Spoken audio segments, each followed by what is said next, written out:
Halo Kisana, Assalamualaikum warahmatullahi wabarakatuh.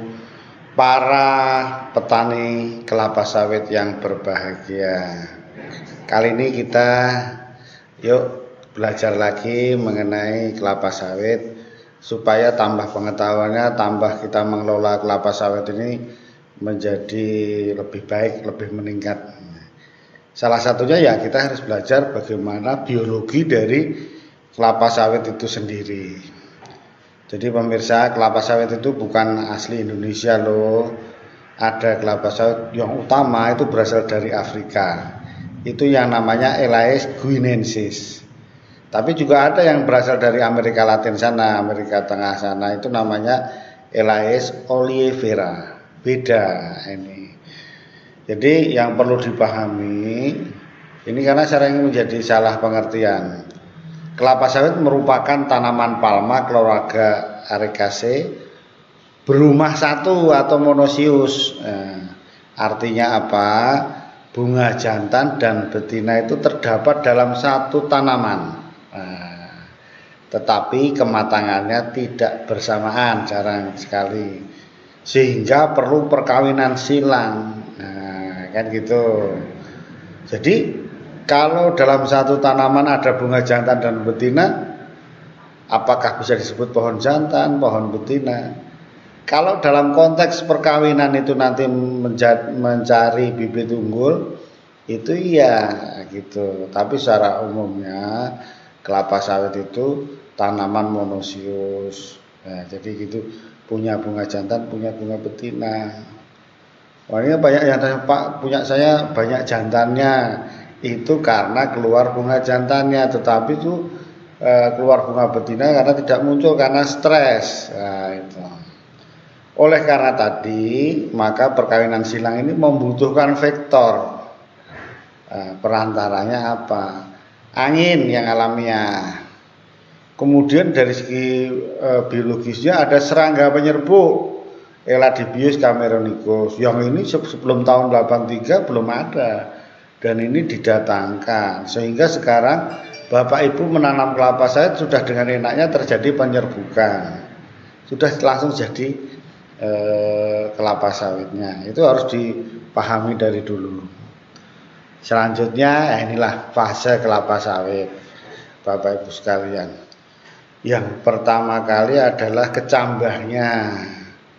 Iya kan, kecambah ini ada yang satu anaknya, ada yang dua, ada yang tiga, ada yang empat. Namanya polyembrioni, multiembrioni, kembar.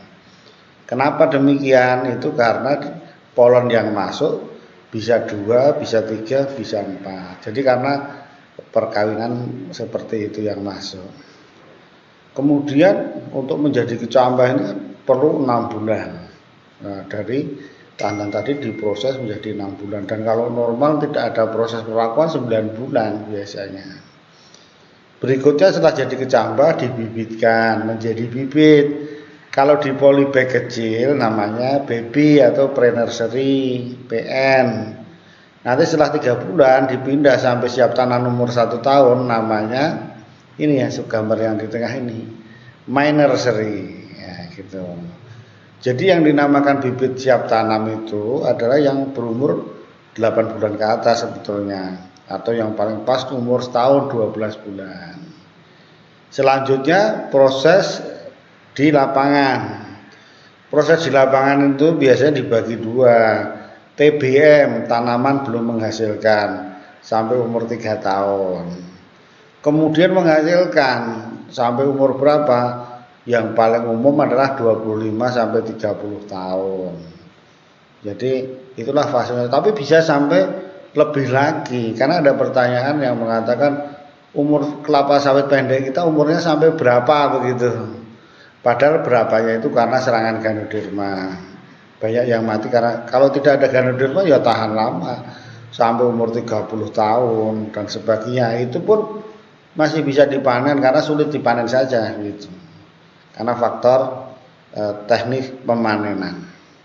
Jadi ini Bapak Ibu sekalian fase dari kelapa sawit. Selanjutnya kita berbicara aneka ragam jenis kelapa sawit. Ya, kan berbagai macam. Ya, satu berdasarkan jenisnya tadi sudah saya sebutkan. Ada Elais guinensis yang dari Afrika dan Elais olivera. Nanti kita lihat gambar-gambarnya. Kemudian berdasarkan ketebalan cangkangnya. Ada Dura, ada Piscifera dan Tenera. Nah, ini kan banyak yang Pak jual bibit Tenera, ini Tenera. Dura mamanya disilangkan dengan polen, bapaknya Piscifera, namanya anaknya Tenera. Kemudian berdasarkan bentuk daun, ada yang idolatrika dan normal. Idolatrika itu apa? Tidak pecah-pecah daunnya. Kemudian berdasarkan warna kulit buah, ada nigrescent, virescent, dan albescent. Nah, itu ada nanti kita yang sering lihat yang virescent, yang oranye, hijau, terus oranye. Berdasarkan warna pelepahnya, ada yang hijau, ada yang kuning. Nah, ini harus hati-hati. Oh, ini kurang pupuk, makanya kuning, padahal memang aslinya kuning, ya kan. Kemudian aneka ragam berdasarkan jumlah durinya. Ada yang durinya banyak, nah, belum tentu karena kurang pupuk. Bentuk buahnya oval, berat buahnya ada yang berat, ada yang ringan, panjang pelepahnya ada yang panjang, ada yang pendek, pertumbuhan meningginya ada yang lambat. Contohnya dampi ini, nah, misalnya itu lambat. Ukuran tandannya berbeda-beda, tebal daging buahnya, bentuk tandan, panjang tangkai tandan pun ada. Jadi variasi kelapa sawit ini sangat banyak. Coba kita lihat gambarnya sekarang. Wah, ini tipe kelapa sawit yang durinya banyak, bukan karena memang dia kurang penyerbukan terus banyak durinya. Fruit setnya tinggi pun ini banyak durinya. Jadi ini yang harus kita bedakan mana yang fruit setnya rendah dan memang berduri dia. Selanjutnya ini yang dura tadi, cangkangnya tebal, kan begitu, sehingga mesokapnya sedikit, nah kan gitu. Ini yang tipe kelapa sawit olivera, kecil-kecil, warnanya lain. Nah, ini Eladibius tidak senang datang kemari, makanya ini permasalahannya ada di penyerbukan kalau ditanam di Indonesia ya. Ini tadi yang tipe kelapa sawit Tenera, cangkangnya tipis, mesokapnya udah lumayan tebal. Ini adalah tipe Tenera. Selanjutnya ini yang kelapa sawit virescent, ini sudah matang, warnanya oranye. Nah, kalau masih muda berwarna hijau. Selanjutnya ini idolatrika, daunnya tidak pecah, tidak membuka. Ini tipe idolatrika. Nah, kemudian tadi perkawinan silang tadi perlu Eladibius cameronicus. Jadi ada yang jantan, ada yang betina. Ini yang jantan ada punuknya, itu ada bulunya banyak. Dan ini akan datang di bunga jantan dulu, meletakkan telurnya, makan polen, terbang di bunga betina reseptif juga mengandung estragol, dia akan datang dan secara tidak sengaja terjadilah penyerbukan. Ini berikutnya kita cerita akar kelapa sawit. Nah, tanaman kelapa sawit termasuk monokotil atau mempunyai akar serabut. Akar yang muncul pertama kali di kelapa sawit disebut radikula. Radikula yang mati selanjutnya diganti dengan akar primer, sekunder, tersier, dan kuarterner. Nah, kedalaman akar ini biasanya rata-rata sekitar 80 cm. Pada praktek budidaya kelapa sawit, akar tersier dan kuarterner sangat aktif menyerap unsur hara termasuk dari pemupukan. Sedangkan akar primer dan sekunder dapat digunakan pada aplikasi infus pengendalian hama pemakan daun kelapa sawit. Jadi ini morfologi akar kelapa sawit yang bisa dimanfaatkan dari berbagai kepentingan. Berikutnya batangnya itu tumbuh lurus tidak bercabang. Biasanya berukuran 60 cm diameternya dan bagian bonggol agak lebih lebar dengan bonggol dapat mencapai 100 cm atau 1 meter. Jadi batang dibalut oleh pelepah daun melingkar, ada 8 ya. Apabila sudah tua, pelepahnya akan rontok. Nah, pertumbuhan meninggi dari batang ini sangat tergantung varietasnya. Ada yang 40 sampai 80 cm per tahun. Varietas dampi adalah yang pertumbuhan meningginya lambat. Nah, sekarang batang ini bisa dimanfaatkan karena 1 hektar bisa mencapai 70 ton. Belum lagi yang pelepahnya itu bisa sampai 30 ton. Jadi pemanfaatannya untuk apa? Untuk furniture juga bisa sekarang. Kemudian untuk bahan bakar. Jadi dibikin chip, kemudian dimasukkan tungku untuk pemanasan menghasilkan energi. Nah, ini pemanfaatannya juga mulai diperhitungkan sekarang batang kelapa sawit. Ini batang kelapa sawit tadi, yang ini kalau umur 25 tahun bisa tinggi. Kemudian daunnya. Kemudian jenis lancet, yaitu daun yang keluar dari waktu masih pembibitan, bentuk helaian daun yang utuh. Kemudian bifurcate, bentuk daun dengan helaian sudah pecah tetapi ujung daunnya belum. Nah, kemudian pinnate, ada bentuk daun dengan helaian pecah semua dengan arah ke atas dan ke bawah. Nah, jadi ini satu lingkar pelepah itu ada 8. Nah, dalam 1 tahun muncul 30 pelepah pada tanaman muda, dan untuk tanaman tua sekitar 24 sampai 28 pelepah. Nah, ini masih daun. Panjang pelepah tergantung varietasnya. Ada yang sampai 9 meter. Nah, kemudian jumlah pelepah yang harus dipertahankan di kelapa sawit itu bisa 40 sampai 56 pelepah tergantung pada umur. Nah, gitu. Ini sebagai salah satu unsur manajemen kanapi. Susunan pelepah ada 2, yaitu putar kanan dan putar kiri. Ya, kemudian pada aspek budidaya khususnya pemukar biasanya dianalisis kadar haranya. Ini cerita mengenai daun kelapa sawit. Ini pelepahnya. Ini juga untuk sensus untuk ulat pemakan daun kelapa sawit. Bunganya bagaimana? Bunga akan muncul pada umur rata-rata 14 bulan.